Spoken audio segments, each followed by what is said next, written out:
Hi, it's been a while. Oh, is that my Indy? It really has been a long time. I was worried, darling. You haven't messaged me in almost half a year. How are you? Are you eating properly? Is work going all right? Yeah, it's not too bad, I guess. I'm still only in my second year at the company, so there's always new stuff to remember. That's why I've been too busy to message you. Really? That sounds tough. Be careful you don't overwork yourself. I don't want you getting sick, sweetie. Are you okay for money? What about rice and vegetables? Do you have enough? I can send you some money or food parcels if you like. Just say the word and it's done. I can't afford to give you lots, but I'll send whatever I can. Nah, I'm fine. I have a job and make my own money now. Besides, I can buy my own rice and vegetables. You don't have to go out of your way to send me anything. I'm fine on my own.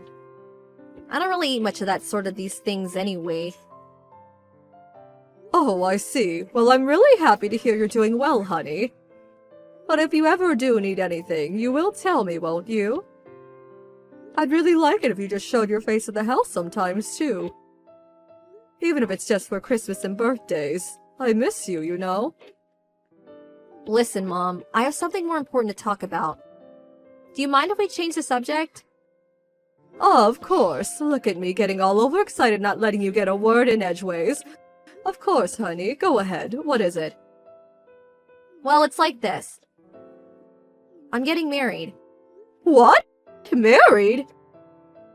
Yeah, to my boyfriend. We met at a work party. That was a year ago, though. We've been dating ever since. I never told you about him.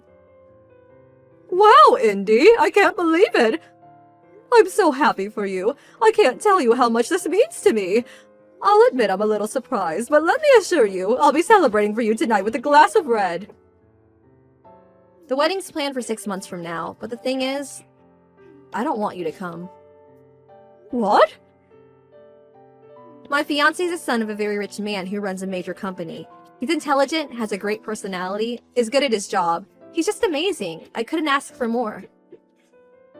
His parents, too. They're kind, always look smart and well-dressed, are stinking rich, and are just all-around wonderful people. I'd be so ashamed to admit to such a decent, respectable people that I was raised in a single-mother household. To tell you the truth, just the thought of them finding out makes me feel sick. That's why I told them I have no parents, and don't know a single one of my relatives. Indy, why are you saying these things? Why would you do that? Oh my god. I've always hated you. You're scruffy and unkempt. You have no fashion sense. You slave away at your minimum wage job to bring home what amounts to nothing more than pocket change. I hated that cheap, shabby old house we lived in, too. I could never bring friends over because I felt so embarrassed. I hated it all. What? I had to endure so much, and the moment I tried to complain, I was told that it just couldn't be helped because we were poor. My clothes and school supplies were always either secondhand or handouts from people in the neighborhood. Throughout my whole childhood, I don't remember ever being bought anything that was actually new. You never came to sports days or parent evenings because you always had to put so many hours in that crappy job of yours. I was so lonely. I felt absolutely pathetic. It's true, I was always busy with work, and you did have to endure things most other children didn't. Which meant I didn't always have the time to give you the attention you deserved, and I understand that must have made you feel very isolated and lonely. I accept everything you say. I'm so sorry, Indy, truly I am. But all of it, everything I did was so that one day I could afford to send you to a good college. I did it all with your future in mind. I did it because I wanted you to lead a happy, fulfilling life. I never asked you to do any of that for me. This is just patronizing. You put me through all that and then have the nerve to act like you were doing me a favor? Indy. I guess I am grateful that you sent me to a good college. It did mean I was deprived of a normal childhood, though. I'd either be stuck in my room studying or out working part-time while all my friends were out having fun and meeting people. Without going to college, I wouldn't have landed my current job or met my fiancé. I guess all things considered, on balance, I am willing to call it even. That means there's no ill will, but no positive sentiment either. A flat zero. I guess that makes us more or less strangers.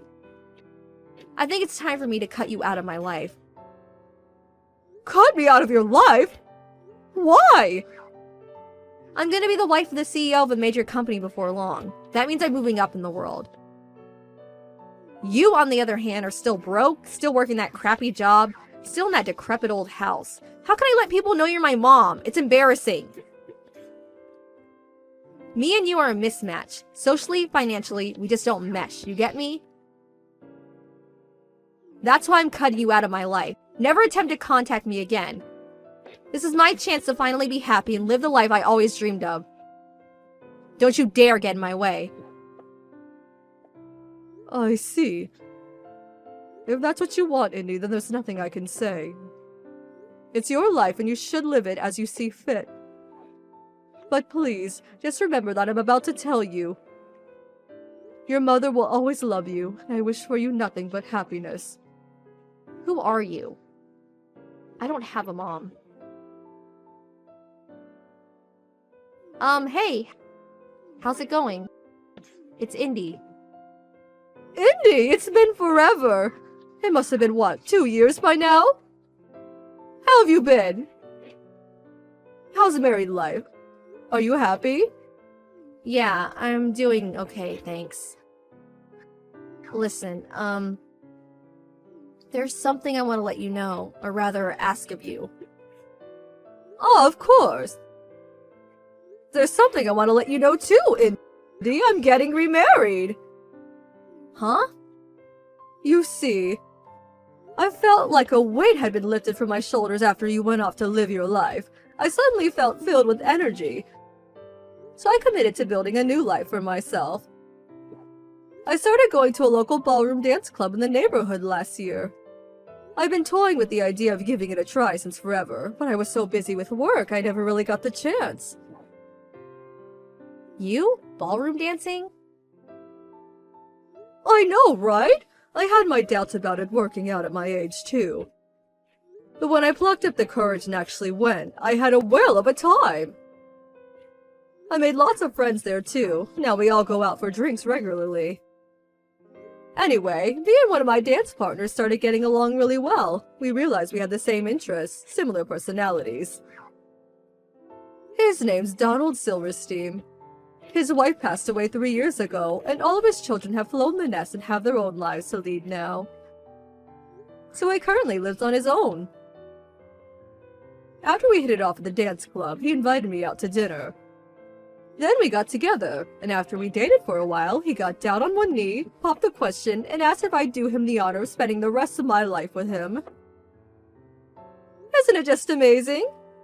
That's why, from next year onward, I'll be called Louise Silverstein. Just hold on a sec.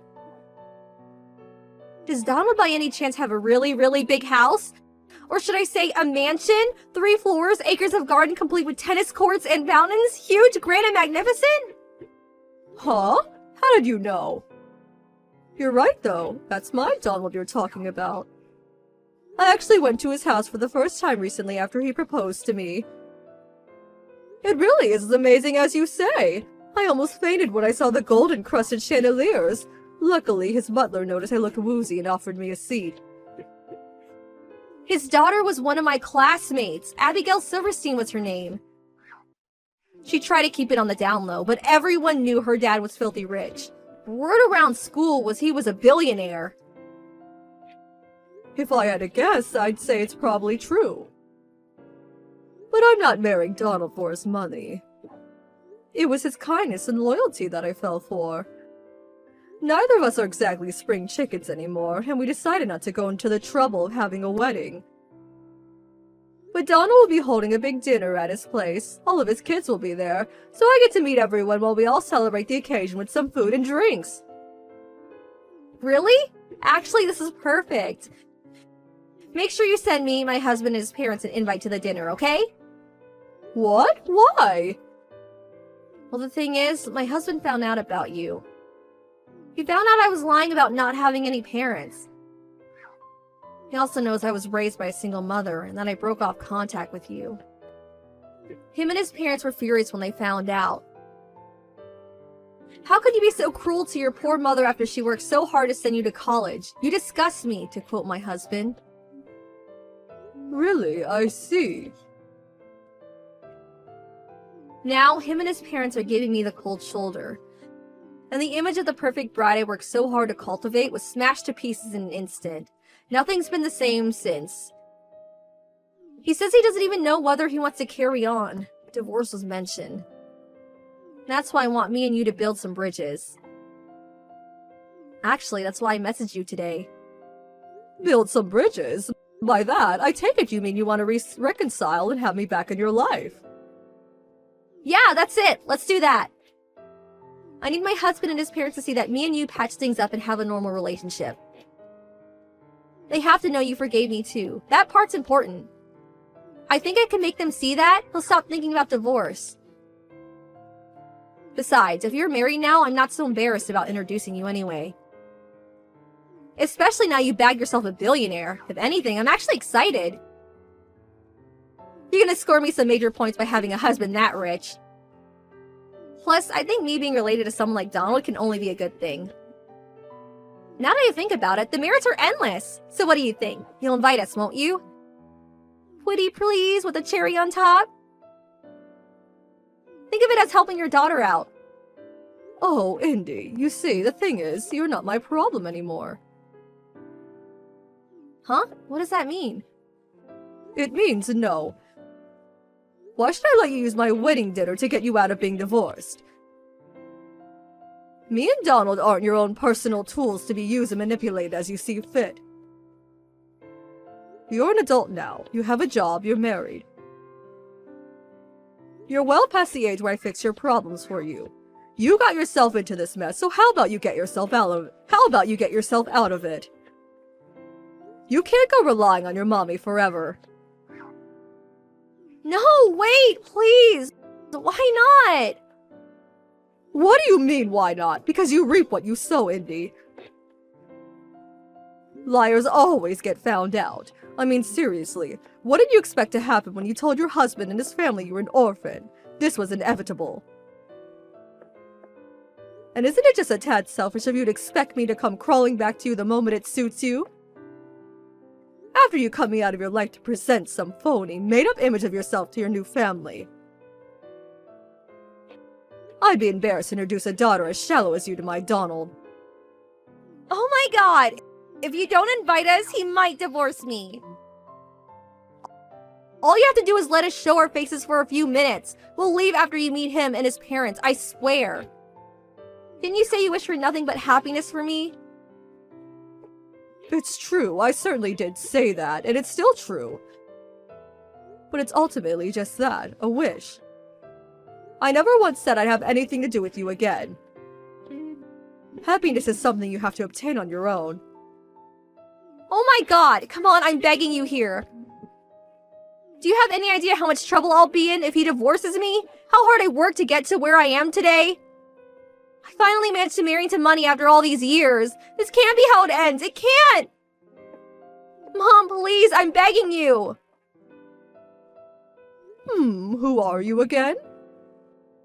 I'm terribly sorry, but I forgot. What are you talking about, Mom? We were talking normally until just now. Mom! Mom? Oh, that's strange. I don't have a daughter. She showed no sign of giving up, so I had no choice but to block her in the end. I sold the house to move in with Donald, and with that, the cutting of ties was complete. After that, I got a message from Indy's husband. It said, "Please forgive me and my family for our rudeness. We would have contacted you immediately had we known about you." I thought it was a nice apology. Indy's relationship fell apart over the whole lying about being an orphan thing. Eventually, just as she feared, her husband divorced her. He kicked her out in the streets, and she had no choice but to move into the cheap old apartment she stayed back in college.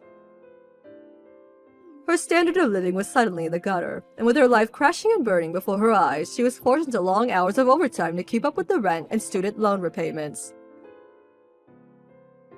I also apologized to her ex-husband for the stress and inconvenience my daughter had caused him and his family. Since then, I haven't had contact with Indy, or anyone involved with Later. A year later, me and Donald tied the knot. He and his kids are just darlings who are so very kind to me. I'm the happiest I've ever been in my life, and I'm filled with optimism for the future.